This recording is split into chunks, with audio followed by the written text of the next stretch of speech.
One from mass shootings right into holding people hostage against their will. Nice. And then they were kidding and said, well, there are a lot of horses agencies all over the United States that you can call them. They'll take a report. Are they going to do anything the first time? Probably not. They usually want to wait till somebody gets hurt, which is kind of odd myself, I think. But again, I'm learning just like you guys are. It's really hard to say. But I do know one thing. I do believe it can be better. I do believe we can help a situation. Or at least get enough of us talking, making enough noise, that somebody will pay attention. Let's get Congress and our people that we elect in office to do their job. Now, it's better that way. Trust me. Without it, well, it may not be good. It's already not good because of ISIS. We don't know if they're just in Iraq or over there overseas. They could be, they could blend in as part of our community somewhere. We don't know. It's not like they'll be holding a sign. It's the same for sex trafficking. There's no sign held on you. I am a victim of sex trafficking. No. You don't know that. You can't very well make accusations about it. So we're stuck either way, which is kind of sad. But it happens. Why does it happen? Who knows? But you know one thing, it's time to stop.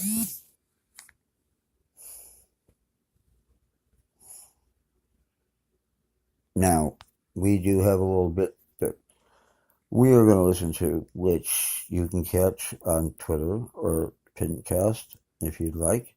It's called Sex Trafficking, a Christian's Perspective. We explored one, jumped off of it, found something else. What do Christians say about sex trafficking? What do they believe? What do they see? Bet you they don't get as blunt or as graphic about talking about it. Probably. That's the thing. But we have to wait and see.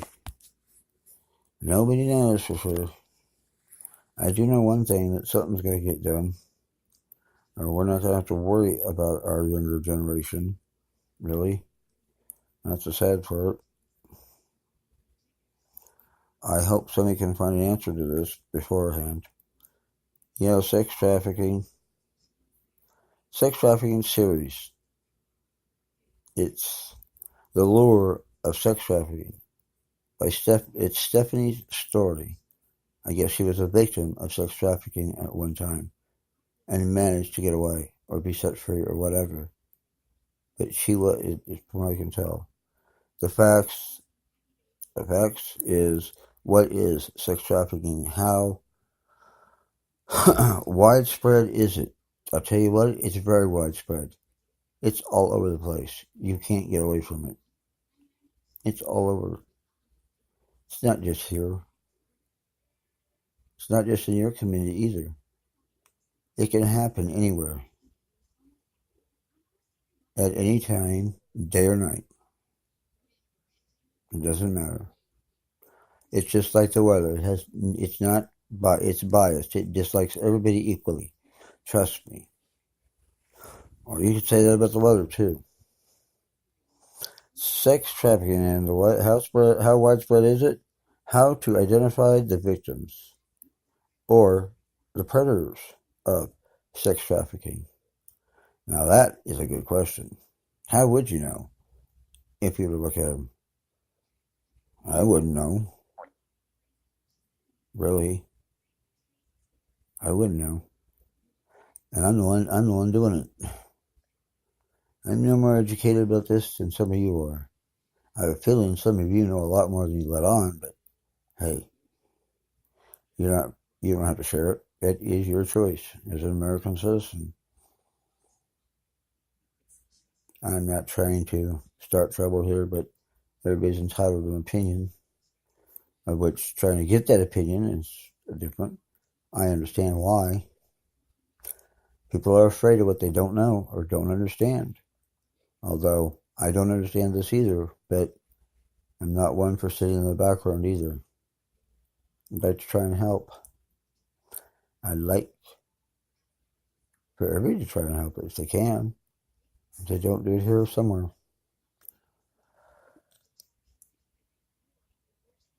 Digging deeper. The seamless fabric that feels demand for sex trafficking. How you can get involved in the fight against sex trafficking. Yeah, there's ways to get involved.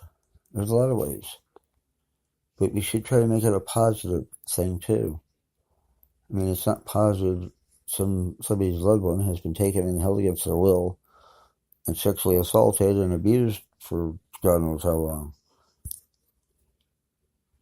That wouldn't be fun either.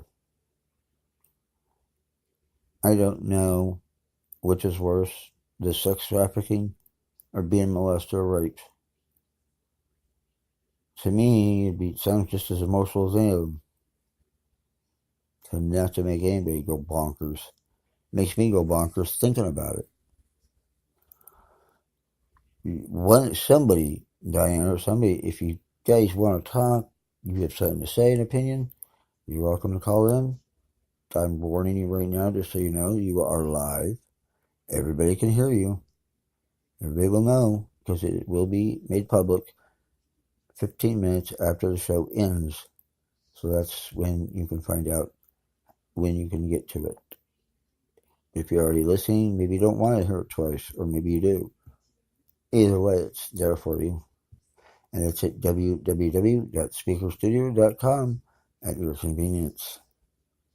Don't forget, if you're using Amazon, it's the Alexa device that has the shows and the podcasts. That's where, at least what I was told anyway. Unfortunately, iHeart has backed out of this podcast, so with no explanation, I don't think they like my podcasts. But that's really not important. I'm only here to try and try to start a conversation, maybe get answers, and hopefully put some positive out. That is my goal. I implore you and encourage you to help me do the same, or help us do the same, because that's what we all believe and stand for. It's a harmless podcast. I don't bite, at least not hard. I've been known to look like a dog, but I doubt I would do that. No, I'm kidding. I wouldn't do that.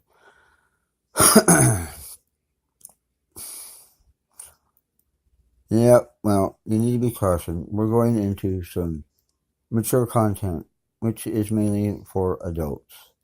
Although it's up to each individual family as to what your children, or what you allow your children to listen to or watch on TV. I just implore you as they get older to teach them what you know, whatever it may be, or however little it may be. Either way, just make sure they understand when they get older, if it's still happening, which it might be. Stephanie's mom woke up and went to school full time. Her stepfather was deployed to Iraq. Great. Iraq, see? We're over in Iraq. Dad was deployed. He was over there serving our country to keep us safe. Keep our right to speech free. Instead of being like a third world country where everything's dictated. We don't want to be we don't want dictators. And we certainly don't want to be like Baghdad or in those other places. Those people have to do what the government says when they say it, and for as long as they say it. They don't get out. They don't get saved from it. We're lucky. We have jobs that bring us home in the evening time to spend with our families, our friends. I've told you in the last 40 podcasts, at least 5 or 6 times, don't take your family for granted. Don't assume that they're going to live forever, because they're not. They will die, so will you. Just love them. Keep it positive, or as positive as you can. And maybe, just maybe, you can influence something that way, if nothing else. Everybody knows how to do it. Try it.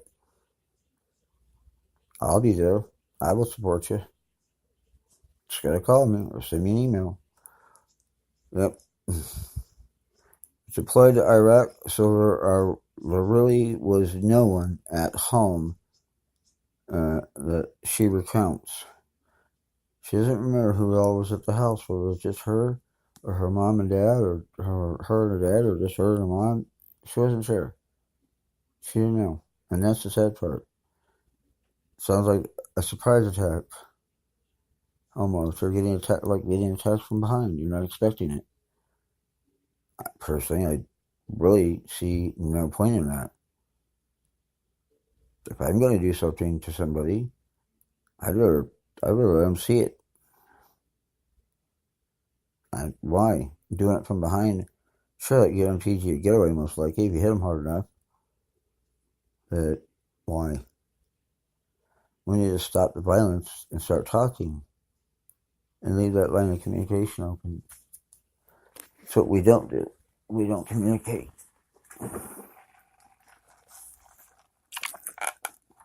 That's what makes it bad. We don't communicate enough with anybody.